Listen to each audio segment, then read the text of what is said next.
dareen xadka dhaafa iyo damiiri gubaa i wada siyaasadan doorisee dalluunka iyo ceel ku maqan digtoor baa tahay aduye dantaada ka raaco indhaha ka duwaan isiri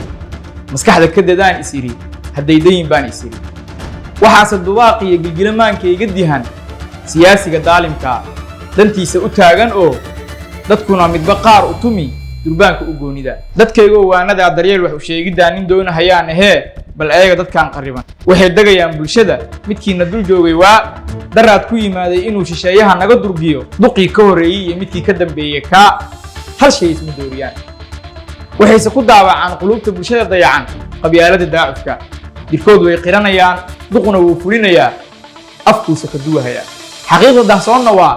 danaha shakhsiga inay dhammaan wada doonayaan damiirku markuu dhintay qabyaaladu door heshay duqow iyo waayo arag xumaanta dan ay bideen caqligu dibdib uu u golay fursadda dahab ee ka timid dallayda siyaasiga wadaanta intuu darsaday ayuu dar waraabsadaa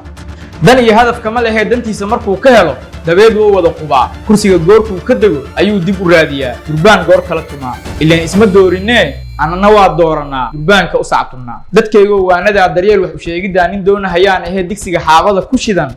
inaad noqotaan dirkeed dalkuna burbur uu ku jiro damiirku ma yeelayee miyaynan duqow lahayn aqoon-yahan daacad qaba dadkaygu miyuusan karin inay doc ka wada maraan danleyda nafeedna tee asaageen naga dib dhigay oo inay dunidii tagtaye mar uunay daba galaan